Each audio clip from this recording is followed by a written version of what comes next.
Now we begin.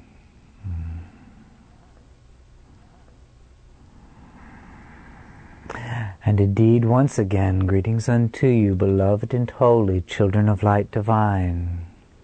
Again I come forth to abide with you as your brother and as your friend, who looks upon you and sees naught but the light in the face of Christ within you. And Christ is the firstborn of the Father. That is, it is that which is begotten and not made. Christ is God's creation. Christ is the holy child of God. Christ is as a sunbeam to the sun, radiating forever from the holy mind of what I have called Abba. And therefore, I come forth to abide with you in perfect joy and in perfect freedom and in perfect reality. I come forth to join with that part of you that abides always in perfect knowledge, perfect peace, perfect knowingness, and in perfect union with your Creator. I come not to speak of things that you do not know.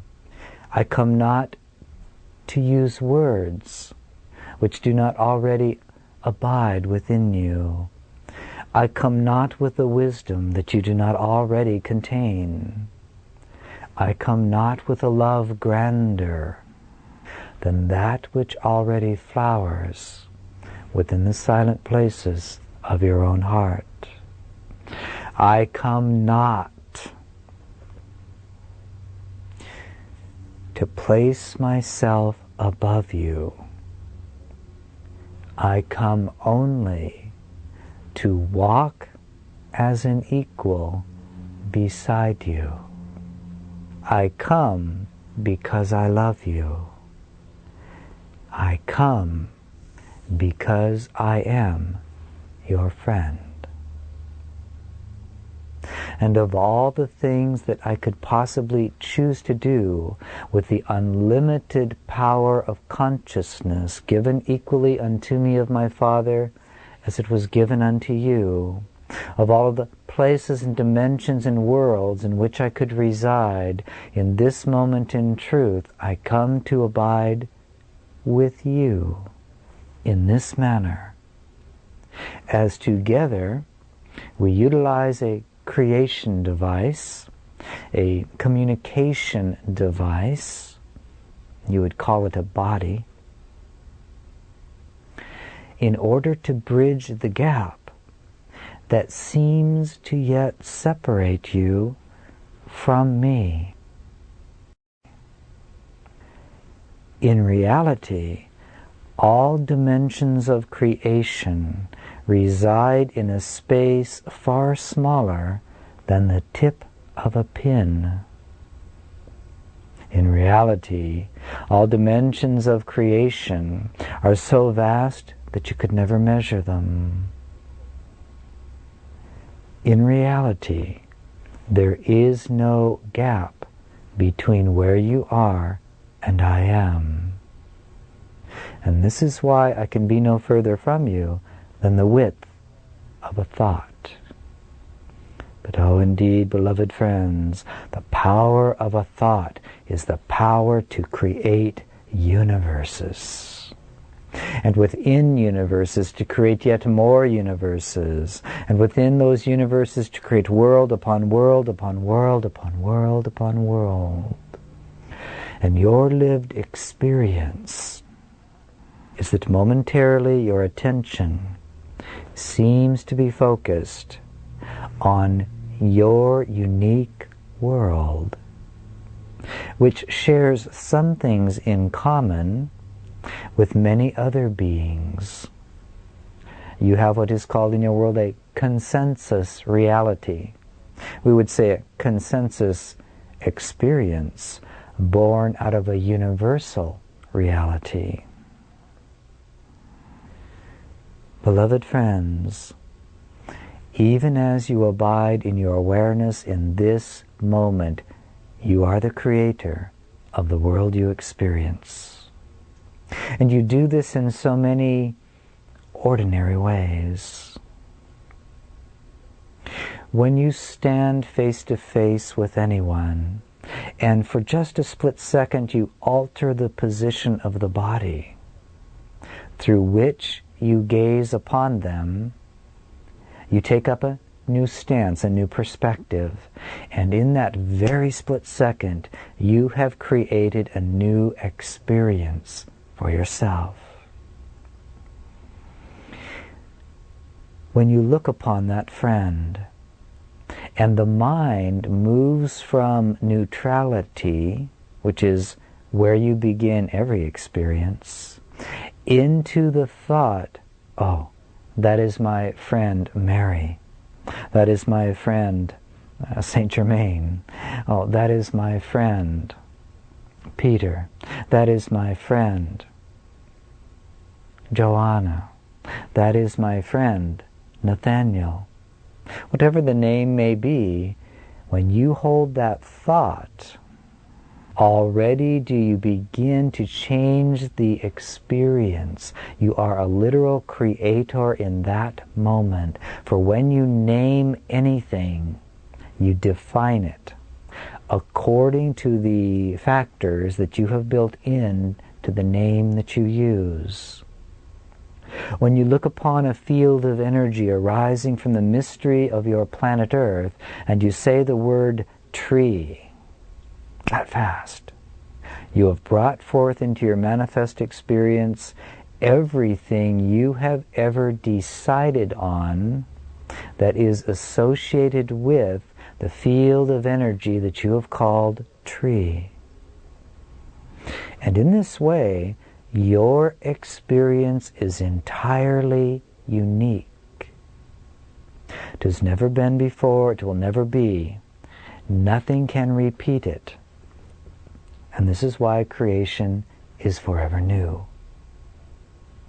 Yes, you can stand with your friend and look upon a tree and nod your head and say, well, yes, of course, that's a tree. Yes, I see the branches, I see the leaves. But as soon as you have named it, you have brought forth with yourself all of the associations you have called to yourself through your experience of that field of energy that you have called tree. And rest assured, and those in your world called environmentalists and those in your world that you have labeled loggers definitely see a different experience, though they use the word tree. Which is right then and which is wrong? This does not apply. And in this hour, we want to address for you another of the important pebbles that you must drop into the clear, still pool of your awareness. It is simply this. All webs of relationship, all energy fields are absolutely neutral. What creates experience is how you decide you will view that web of relationship, that field of energy. The effect of that decision is also completely neutral. But how can that be? For when a logger sees a tree and sees only the profit to be made, forests disappear. And when an environmentalist looks at a tree, the tree remains, and the mighty owls and the birds have a place to make their home. Surely, are we not to perpetuate the same reality, the same experience that all human beings have had? Is there not loss when the forest disappears?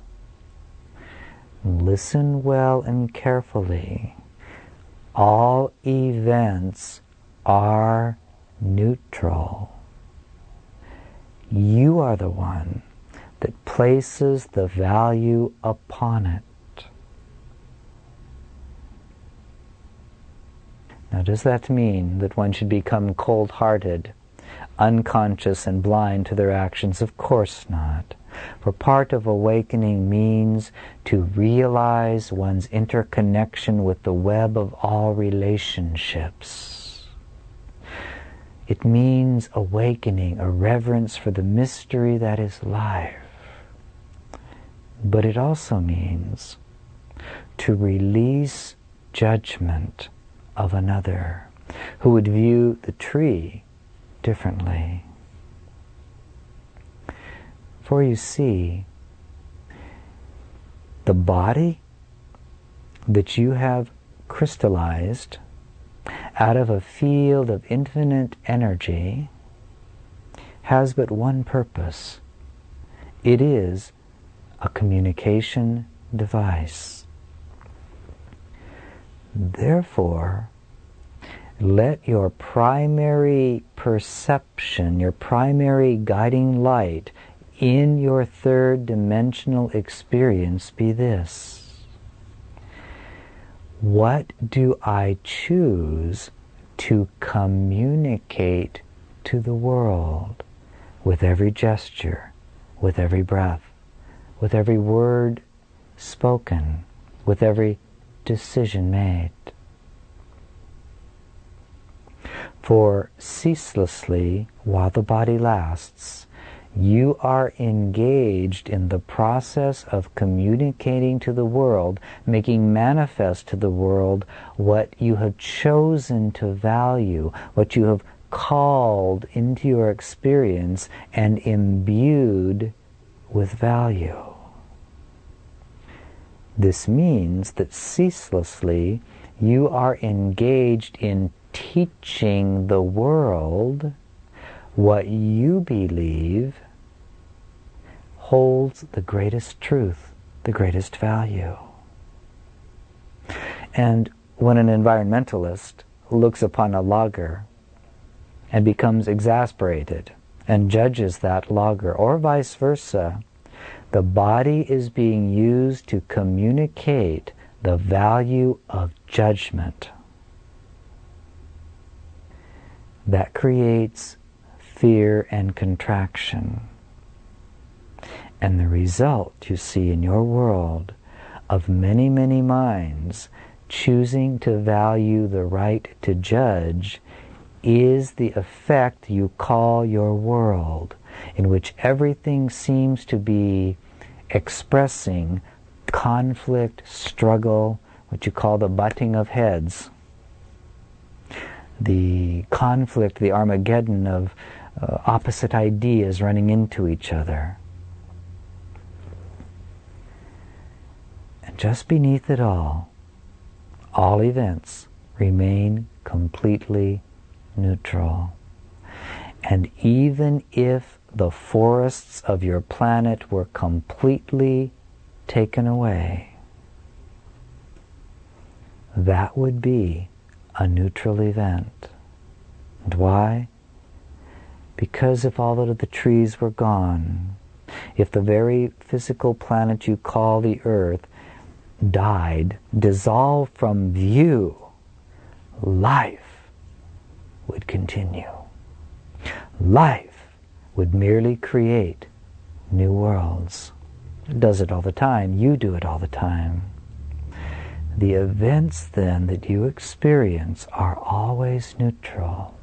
And what you see occurring in the world around you remains neutral until you make the decision what it will be for you.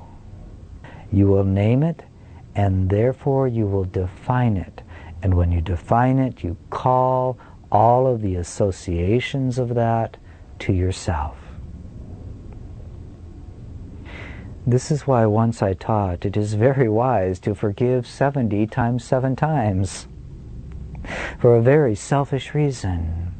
For if one wrongs you, and you spend your energy convincing them that they have wronged you, and that therefore you have a right to be angry, to be attacking in any way, You call to yourself, even into the cells of the body, the energy of conflict, judgment, war, death, disease, unhappiness, and separation. That passed. But if you forgive 70 times 7, then in each of those moments of forgiveness, you call into your field of energy what reminds you of unconditional love, to perfect peace, a power that transcends anything that arises in the world. You call to yourself the reality of Christ. And all of it hinges on nothing more than the pebbles that you drop into your mind. Where then have you drawn the line? Where have you said, well, I will allow neutrality to all events in this sphere, but not in that sphere? If my friends divorce or separate, well, okay, I'll see that as neutral. But if my spouse leaves me, that is not neutral.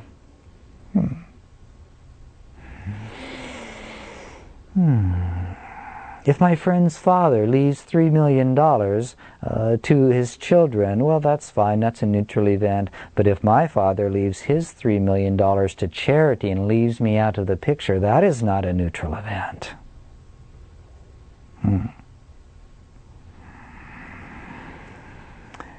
If the streams in a country on the other side of the world from where you are become polluted because the consciousness of a community allowed a factory to be built without safeguards, well, it's on the other side of the world, neutral event. But if they build it in my backyard, it is no longer neutral. It is always wise to look lovingly, to see where you have drawn the line, to see what you will look upon as neutral and what you cling to as being filled with meaning and value that is unquestionable. For there you will find what requires forgiveness within you. We've shared with you that mastery is a state of fearlessness. When you place a value upon something and then become adamant that that value exists in the event or the object outside of you, you have but secured your place in fear. And fearlessness is as far from you as the east is from the west. Look well then to see where you have placed value and insisted that that value be unshakable. How many times in each of your days do you say, oh, boy, if my dog ever died, I would not be able to take it. That would just be the end of me. Or if the banks collapse, oh God, I wouldn't be able to take that. Be careful what you decree. Look to see where you are emotionally enmeshed with the value you have placed upon anything or anyone, any relationship whatsoever, whether it be the relationship with your spouse, the relationship with your government, the relationship with your body, the relationship with your cat or your dog, the relationship with your bank account, all of your relationships, where you have made them what they are. And where can freedom be experienced, save within a consciousness that has learned how to transcend the contraction of fear. And fear is the result of your attachment to the values you have placed upon the events you experience, which are made up of events, persons, places, things. All of these are actually just events. Every web of relationship comes to you perfectly neutral. You decree it by naming it and defining it. When one comes to you in anger and you react, recognize that you first decided that they are angry, and you have brought forth with it all of the associations you have ever decided to value concerning what anger means.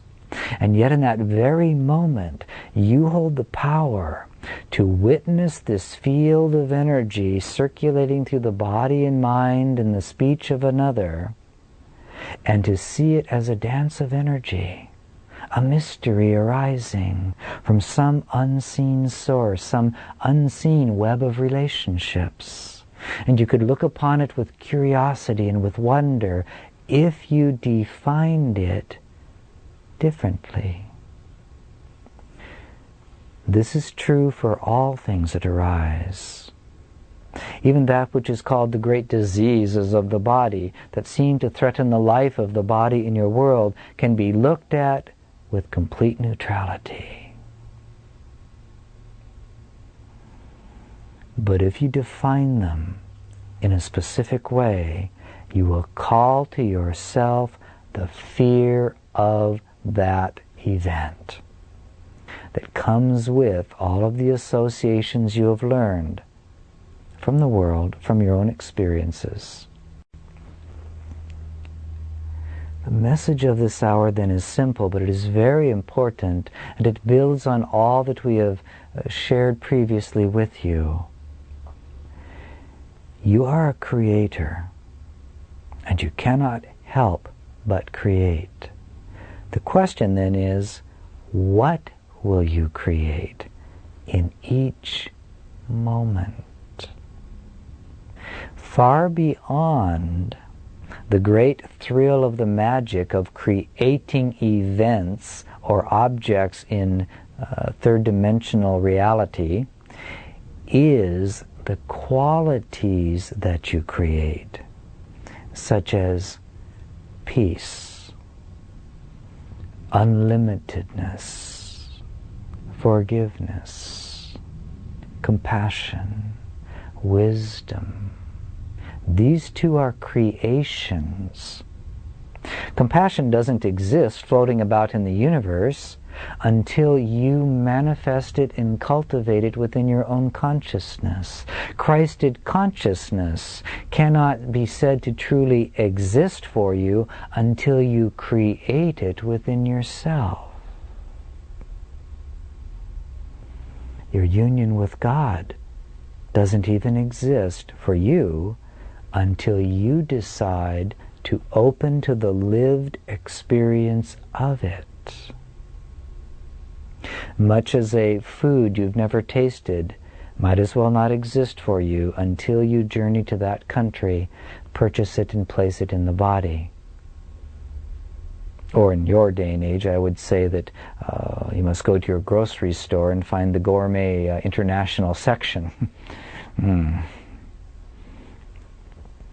Nothing can be said to exist for you until you have tasted the lived experience of it. So when you hear talk about enlightenment, when you hear talk about union with God, when you hear talk about unconditional love, stop nodding your head thinking you know what these things are and turn your attention within. Do you abide in a lived experience of these things? That fast you'll know what the answer is. If the answer is no, I hear talk about enlightenment and I get little glimpses, but I don't really know what it is because I'm not feeling it completely in my lived experience. Right away you will know that there must be something that you have valued other than enlightenment, that you are insisting remain in place in your consciousness. What is it?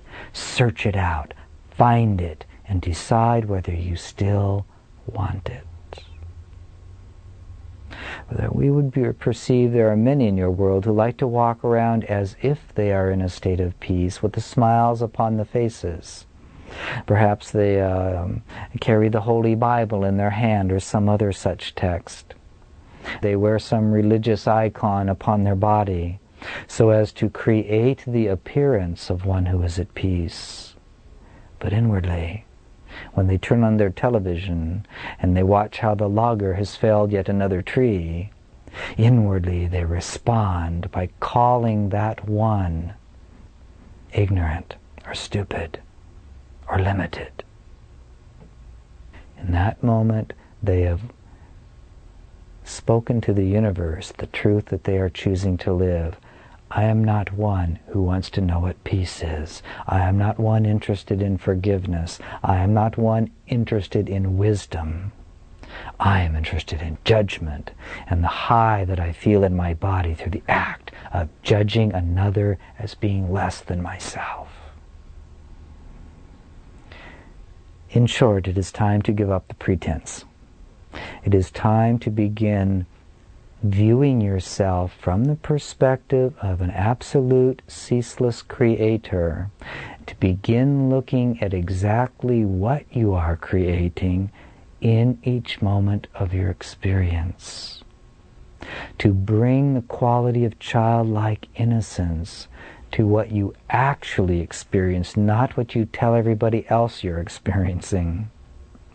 It is time to become honest with the effects of the ripples, of the rocks or the pebbles you have dropped into the field of the awareness, as a great form of play. Where you see a creator who understands their infinite power to create, who understands that it's going on ceaselessly, that effects are being generated moment to moment to moment to moment, that will indeed be making up your tomorrows, gladly gives up the energy of denial and turns to look upon every moment of their experience, that they might discern what choice they must have made to bring about the effects they're currently experiencing. When a bill comes and your body shakes and you go into contraction and worry because there are not enough golden coins in the checkbook to pay for it, the Creator stops and looks upon all that is being experienced in the field of the body, in the emotional body, the thoughts being held in the mind. They begin to notice how they're viewing the objects around themselves, the world around them, in order to begin to wonder, what thought must I have dropped into the pool of my mind to create the effect of lacking golden coins? And is that a thought I wish to drop into my mind so that I create similar effects in my tomorrows? Here is the doorway of wisdom.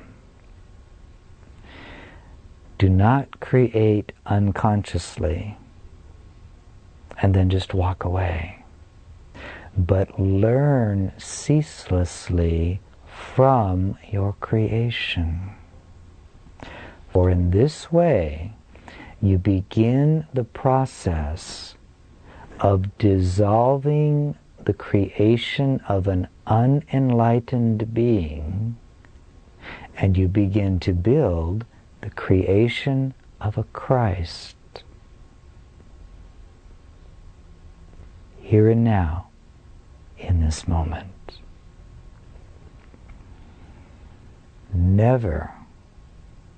never believe that your thoughts are neutral. I said earlier, events are neutral, but your thoughts are not. For your thoughts literally are imbued with the power of creation. They do not create neutrally. That is, every thought reverberates a quality of vibration that spreads out from you, touches the shores of manifested reality, and comes back to you. That is what you experience as the positive and negative events of your life. Now, it is very true, please listen carefully to this, that at any moment as you go along in your experience, as you experience the reverberation, the coming back of the ripples you've sent out, in that very moment you are not a victim of what you have created, because in each such moment you remain as perfectly free as you were when you first dropped the pebble into the pond that even created the ripple in the first place. You are free to choose how you will experience the effect of that ripple. And if you experience it with unconditional freedom, with unconditional acceptance and love, forgiveness, neutrality, innocence, you literally diffuse the effects of that ripple upon the pool of your consciousness. And then in that moment, you become instantly free to begin creating in a new way the ripples that you will experience in the future. And this is why you are never a victim of anyone's creation, especially your own. It's not that life is so complex that you've created all these momentums and now you're stuck with them. In any moment that you get it and you stop reacting as if you were a victim and looked merely at the ripples that are coming back to you that you've sent out from yourself and said, this has come into my field of experience as an awesome mystery, and this means that I am an awesomely powerful being. And therefore I will look lovingly upon this ripple. Yes, I know it needs to play itself out, but as it does so, I'm going to be wise enough to see the transparency of it, to see the lack of effect that it really has. It doesn't change who I am. It doesn't add anything to my life. It doesn't take anything from it. It merely is an experience called life, passing through the field of my awareness. And if I look lovingly upon it, if I embrace it, I can transmute it and therefore already be engaged in the process of creating a whole different kind of vibrational ripple that will create my tomorrows. That means that while the power of your thoughts are not neutral, the events called the effects of those thoughts can be either neutral or not neutral, depending on how you use the very primary power of awareness. We are seeking then to share with you how infinitely free you are. There are many in your world that teach this illusory doctrine of what is called the karma, that what you send out now you must experience sooner or later, and how you experience it is directly related to the quality of the ripple you sent out. That is not true. That would make you a victim. And if you are made in the image of God, and I assure you that you are not a victim of the world you see. You cannot, in reality, be victimized by anyone or anything at any time, because your reality is that you are made in the image of God. And if you could truly be victimized, it would mean that God creates unlike himself. Does a salmon come from an oak tree? Does a nebula come out of the womb of a woman?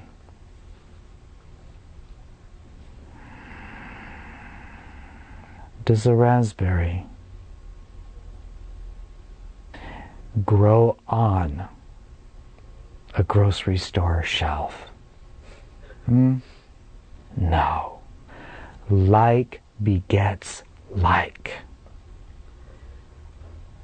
Therefore, why would you ever believe that from God, who is but love and unlimited creativity and power, could ever beget something that is small and little and powerless? Doesn't happen. God cannot be victimized. Therefore, God's creation remains victimless. All events remain neutral. And all that the environmentalist and the logger are doing is using the power of consciousness to momentarily create the belief that they are this and not that. They place a value of their own choosing upon an event of energy that they call a tree, and by what value they place upon it, they call the quality of experience that they will have into their field of awareness. That's all that's happening. The energy that makes up the tree is eternal forever. It may change form, but life remains. Therefore, lament not the passing away of a species, but trust the grand intelligence that gave rise to it in the first place, for it is still busy creating even greater universes. This is why loss does not exist. How does all of this relate to your daily experience? We want to suggest, and this is very important, and as we move into the following year, it's going to become very crucial that you have a foundation upon which to build. If you are ready to completely assume responsibility for having been created in the image of God, and that therefore you are an eternal creator, begin now to utilize some time each day, without letting a day go by, in which you sit with yourself, not with your mate, not with the parents, not with your television, not with your favorite sport team, not with your favorite actor or actress, not with your favorite religion, not with your favorite God or master or savior, not even me. Sit with you. And start by acknowledging that you are one with God. Understand that the very body that seems to have a heart within it that is beating life for you, this itself is the effect of decisions and choices you have made. That the very chair you're sitting on is the result of your attracting a web of relationships that's quite unique into your field of awareness, called the physical universe. And in that moment, you are having an experience you've never had before. You are sitting in the chair now. And the event is completely neutral. And that nothing you're experiencing in your consciousness exists or is sourced by anything outside yourself. Give yourself 5 minutes to choose to practice choosing how you will experience sitting in a chair. With a mind filled of worry or a mind full of peace? A mind thinking of all the things it could be doing, or a mind marveling at how the weight of a body feels pressed against the seat of a chair? A mind that creates tension in the way the breath flows through the body, or a mind that creates ease and comfort?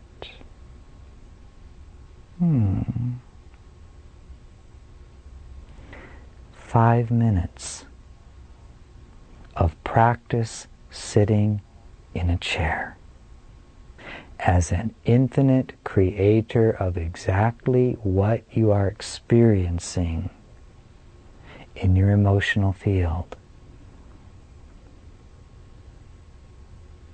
Just that.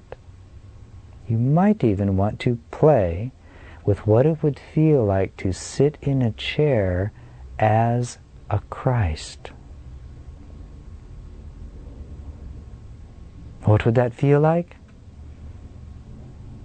I'll let you choose whether or not you would like to experience it. 5 minutes each day. Do it without fail. Be with yourself and decide how you will experience yourself now. For you see, the you that sat down into the chair with whatever was going on in your consciousness, whatever feelings you were having throughout the body, whatever was going on in your primary relationships, how the food was digested in the body, all of it, the whole realm of your experience, was the effect of how you have been 1,000,000 times when you've sat down to be with yourself in 1,000 different chairs.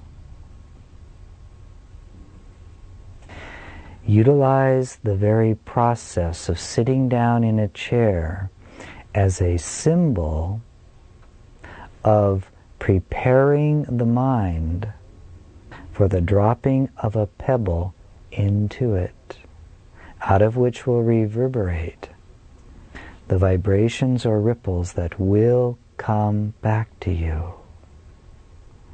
You see, it's much easier to send out ripples, which you'll be doing anyway, and experience them when they come back in a blissful way, a way that brings you peace and joy and fun and laughter and play and unlimitedness, instead of having to constantly butt your head against something that you'd rather transmute or run away from.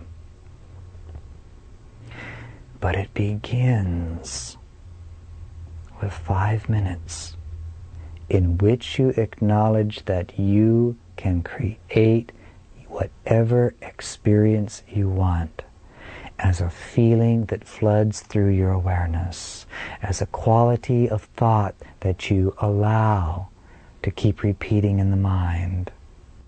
You can sit in a chair as an awakened Christ now. I and my Father are one. It's a beautiful day.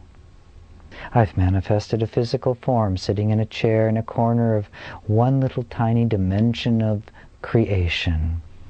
How amazing this moment is. I think I'll just sit here and feel the heart beating in the body, the breath flowing through it. Ah, there's a sound of a bird. I'm glad I called that to myself.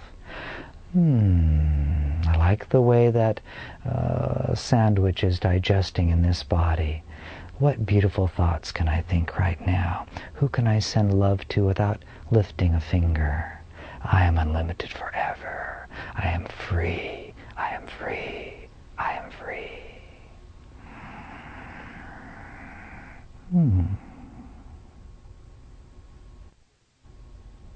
Do you think you'd like to have that experience for 5 minutes?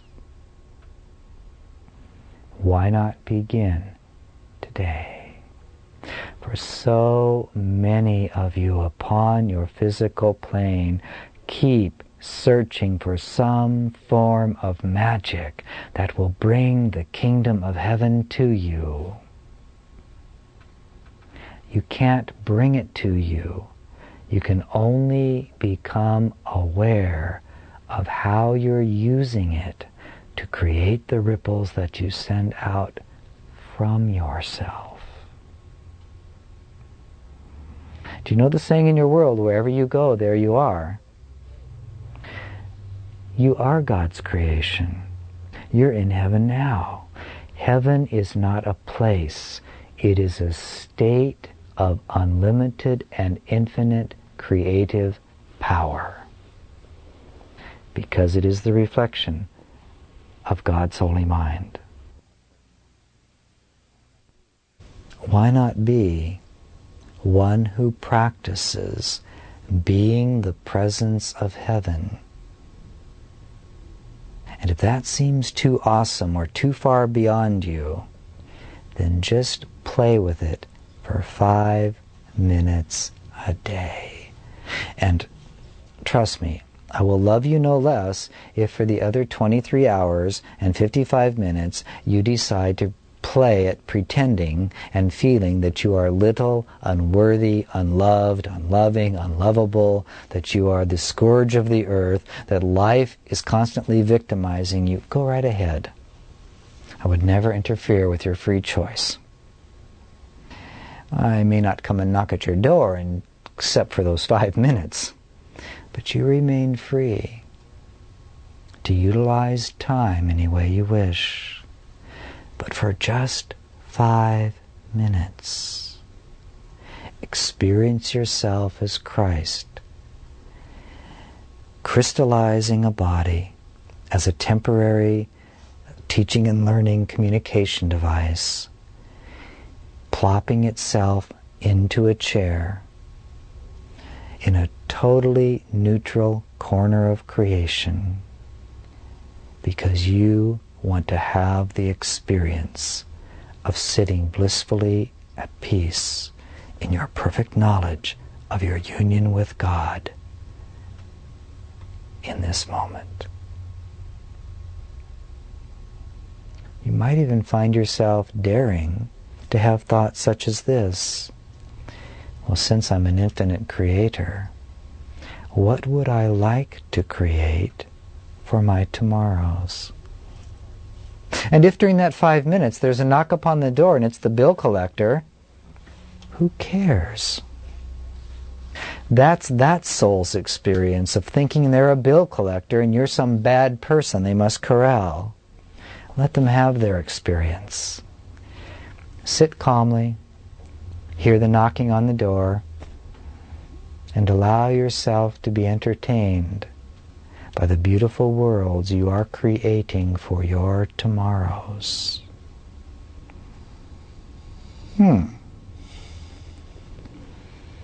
Here is the straight and narrow path that leads unto life. Here, the eye of the needle through which you must pass. For it is not enough to just embrace the idea that I am the creator of all that I experience. You must then choose to actively put it into practice. It begins with the practice of 5 minutes a day. That's all. And when you feel that you can fulfill that for 5 minutes, then you can make it 10. And then 12, and then 15, and then 20. And it sounds like such a little piece. You mean for 20 minutes, hang out as though I am Christ incarnate? Totally in union with God, totally free to begin creating different ripples than I've ever experienced before, knowing that they will come back to me and become my manifested experience. No doubt about it. But 20 minutes, even if I could achieve that, that's such a small fraction of the time of a day. Beloved friends, if you had faith as a tiny, tiny, tiny little seed, you would know that you, from that little tiny faith, will create the mighty oak tree whose branches will shelter you from the blistering sun and give comfort unto many. 20 minutes is an eternity when it comes to creating your tomorrows. And if you believe that the other 23 hours must be taken up by experiencing the effects of what you created a long time ago, the ripples that are coming back, so be it. Play with it. Let yourself transmute those moments. Oh, here I am, answering the door. Yes, bill collector. Hi, come on in. Have a glass of water. You know you're absolutely right. I didn't pay that bill. Did you want to know why? Silly me. I've actually decided to create the experience that I'm someone who can only create lack. And that's why I have no golden coins in my checkbook. It's just the darndest thing, isn't it? Yet, oh, very good, so you're going to turn my name over to the authorities, and now I'll have no credit with anybody on the planet. Well, go ahead if it makes your day. I have other things to do. I'm busy creating a new tomorrow. And I know that all around me is going to be taken from me anyway, since everything birthed in time ends in time. My house will be gone, my car will be gone, my clothes will be gone, my friends will be gone. Everything I've experienced in time is changing anyway, so go ahead, take it from me now, it'll just speed up the process. I do not speak of this tongue-in-cheek. I speak from the perspective of one who is an awakened Christ, who already knows how to birth universes, to create that which is holy, good, and beautiful. I know that this is the way. It is the only way.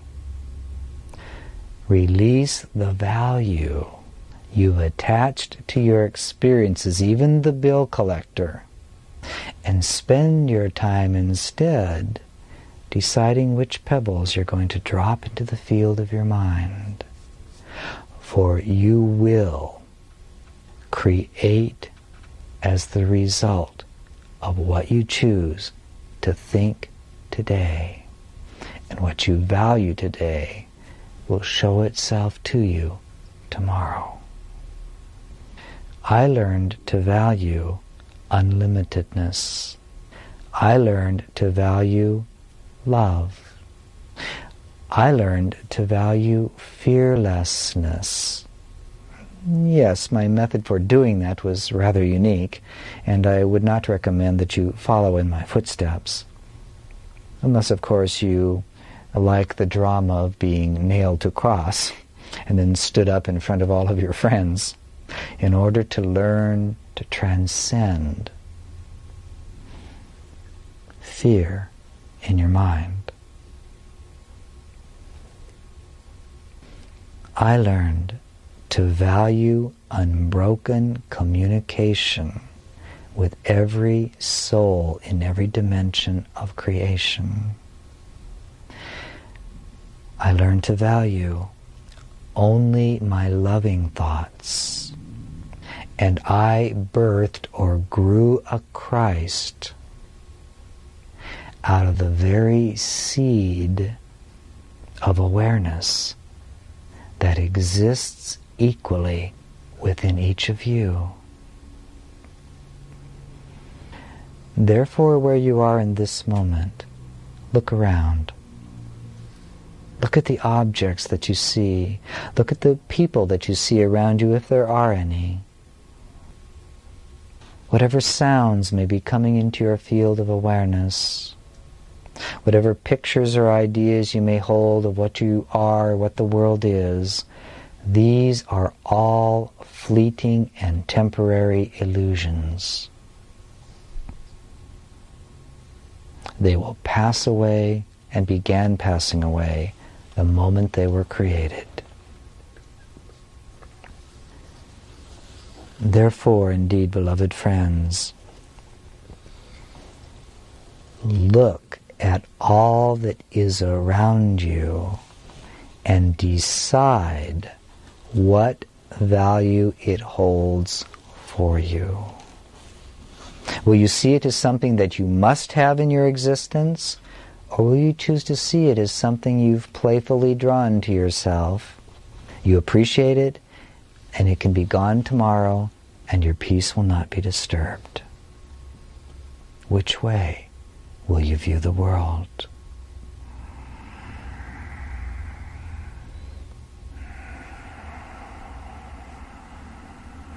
"5 minutes, one for each finger and thumb on a hand. 1 minute.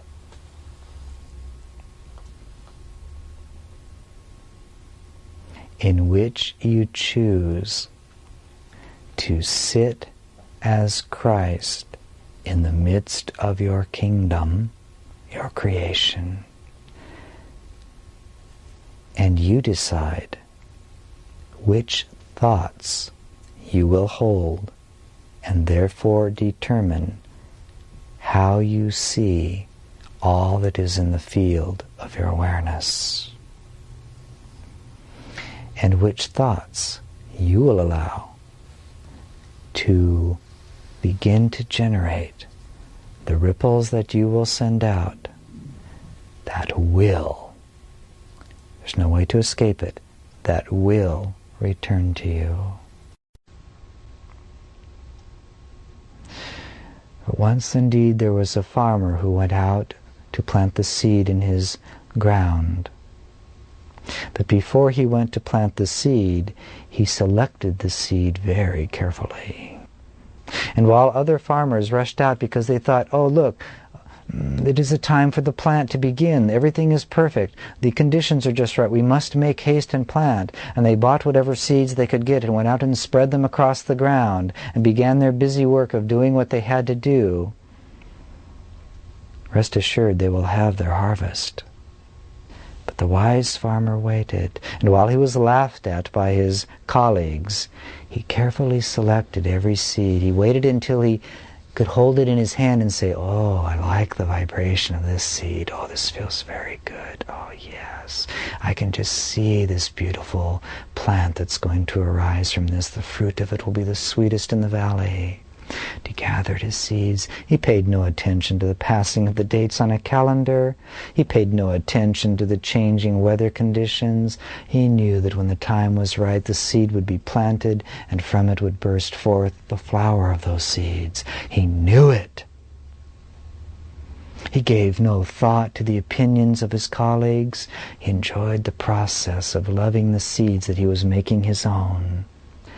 And then the farmer went out, and he cast the seed upon the soil of his farm, which is likened unto the soil of your own awareness. And he planted the seeds, and he tamped them down.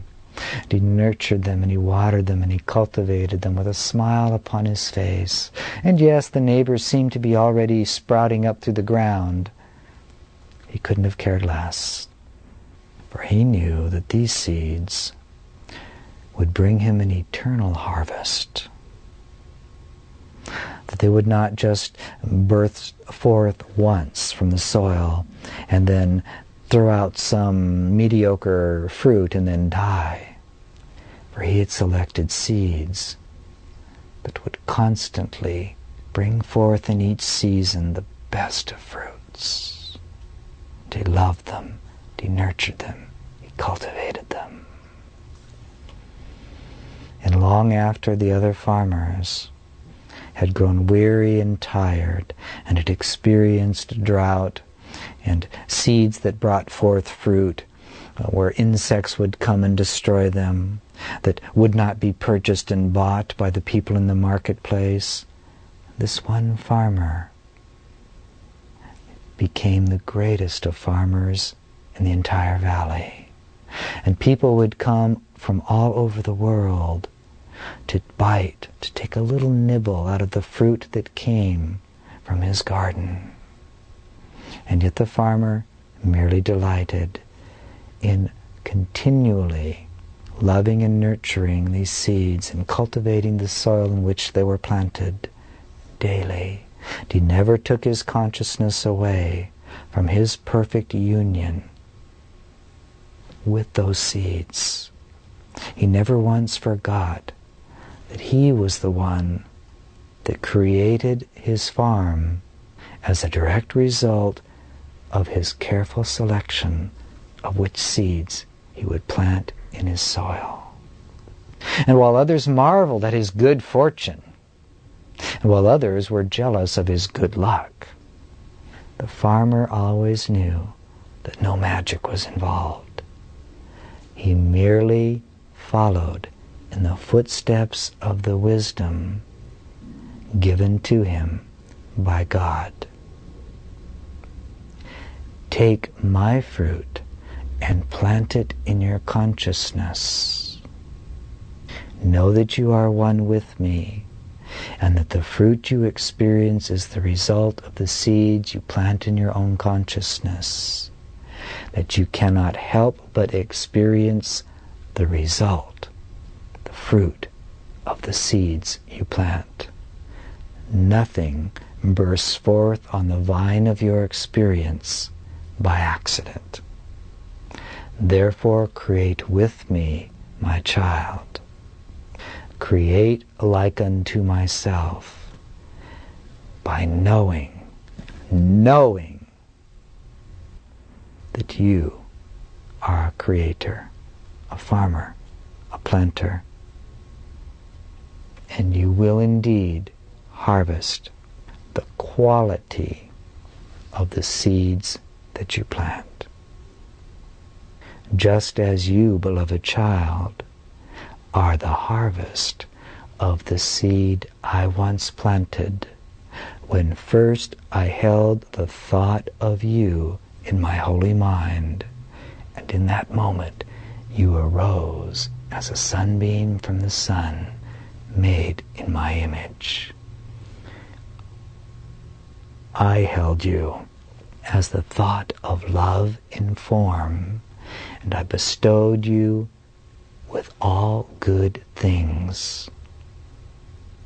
Therefore, see yourself as I see you. Embrace yourself as I embrace you. Accept yourself as you are, a creator, creating without ceasing.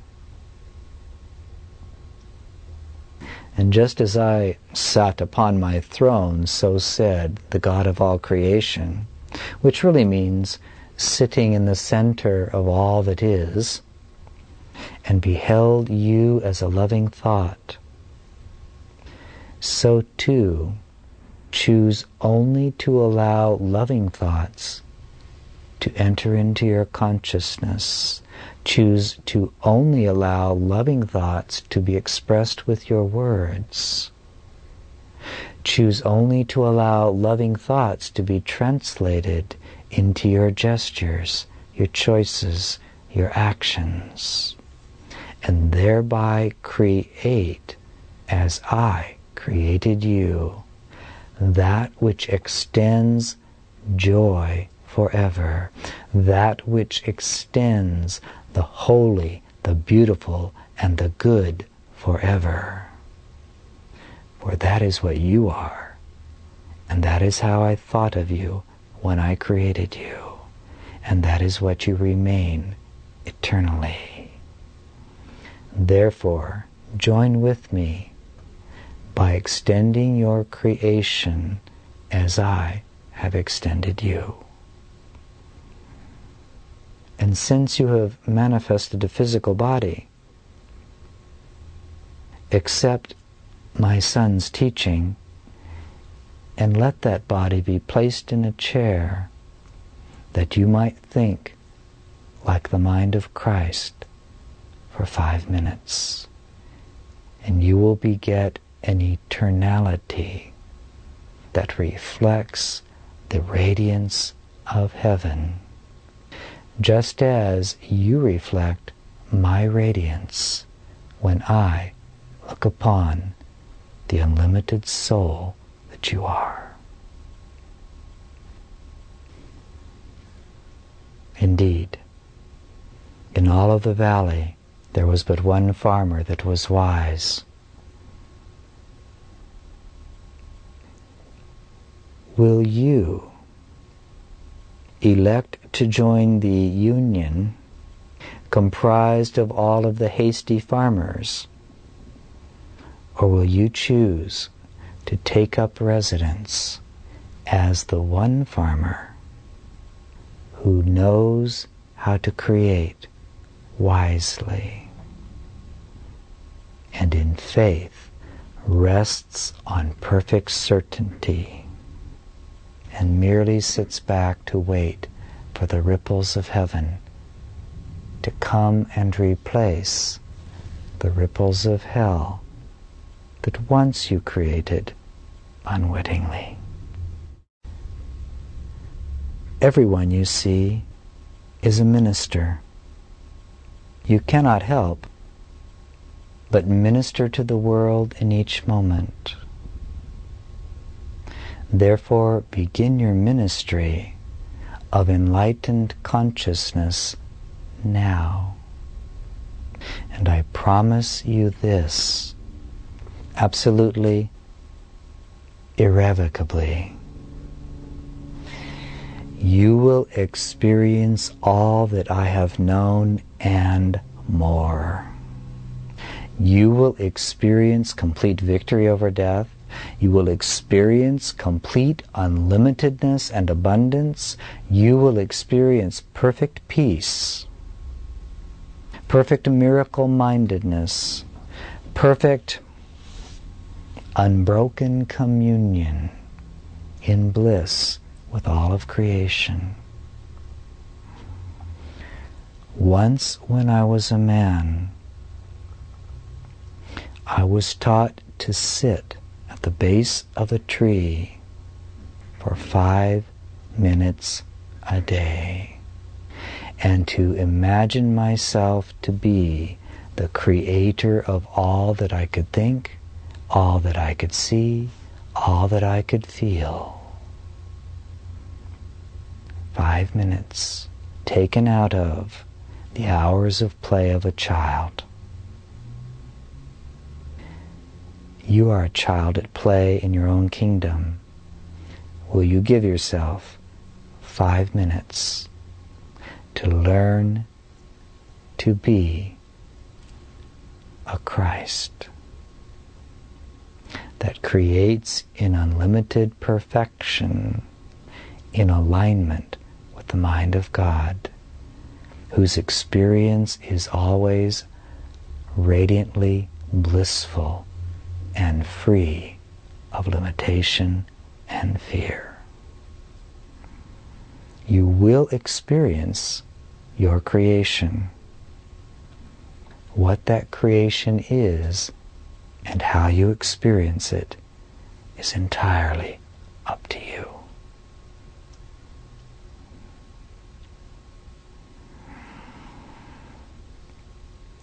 This then will be the fulfillment of the message of this hour, and as you can see, it's very much built upon the last. But it begins to translate the truth into an action. Very simple, very practical. So simple and so practical that you'll be hard-pressed to find a reason against it, an excuse. For those of you so busy trying to take care of dealing with all the things life throws at you, even you know that you can find 5 minutes. And that 5 minutes can be the beginning of birthing a whole new universe for yourself.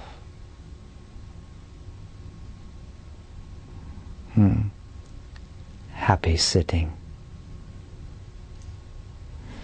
And with that, indeed, beloved friends, peace be unto you always. By by making the decision to choose to receive peace as a Christ. Herein lies the secret of much of what will be coming, what you call your future months. For that which I specifically seek to do in this specific work that you know and call as Shanti Christo is the birthing of a multitude of Christs that dwell upon your planet Earth at the same time. It's never been done before. Imagine a world with 10 million awakened children of God, fully awake, not just as a belief or an idea, but who have mastered fear, who no longer live in doubt whatsoever, and are busy creating universes that mirror perfectly the kingdom of heaven. Imagine it, if you dare. It begins now. Peace then be unto you always. Practice well for your next 30 days or your month period before we meet again. If not, you'll find yourself having to go back and start anyway before you can receive the next phase or the next stage, what will be shared. The choice is yours. Peace then be unto you always. Amen.